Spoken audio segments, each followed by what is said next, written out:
Hello mga ka-KJs, me again, Madam KJ. Dahil ngayon ay medyo malamig ang panahon, ay masarap magluto ng tinolang tahong. At dahil nga dyan, ay nag-isa ko ng bawang sibuyas. At pagkatapos ay inuna ko ang ating sayote. And then, nilagay ko na ang ating tahong. Napakasarap ng tahong lalo na kapag sariwang-sariwa pa ito. Kaya kailangan dapat kayo ay magluluto ng tahong ay talagang sure kayo na sariwa at walang ratay. Para naman safe tayo. At dito na nga ay hinalo-halo ko na yan kasi parang sinasangkot ko muna siya dyan. Kasi ganun ako magluto para medyo ano na muna yung ating gulay. Saka ko siya lalagyan ng mainit na tubig. Ayan. At saka mga pampalasa ng ating tinola. Napakasarap nito at paborito din ng aking mga anak. Basta lahat ng klase ng mga may sabaw at seafoods ay siguradong marami ang makakain ng aking mga anak. Ang ginagawa ko dito talagang inaalis ko muna yung mga buhok-buhok sa labas. Tinutodo-todo kong alis yon.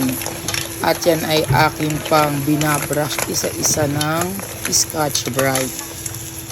Para sure na wala na yung mga dumi-dumi. Para maisangkot siya natin ng maayos dyan. Isa sa mga masarap na ulam. Ayan.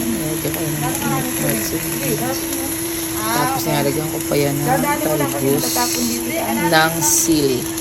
Napakasarap ng ganitong ulam at mas mabilis lutuin pagka talagang mabilis ang luto ang kailangan mo kaysa sa mga ibang putahe. Kasi pag ang tahong ay bumuka na, ibig sabihin yan ay luto na. Kaya napakabilis lang yan lutuin. Ilang kulo lang ay talagang tara na, kain na.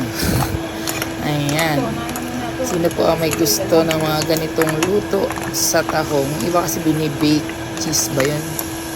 Eh ako nanghinayang ako kasi nga yung lasa ng sabaw ng tahong ay talagang napakasarap. Kaya lagi gusto ko sa tahong ay may sabaw. Kaya yan, kain tayo hanggat medyo malamig ang panahon.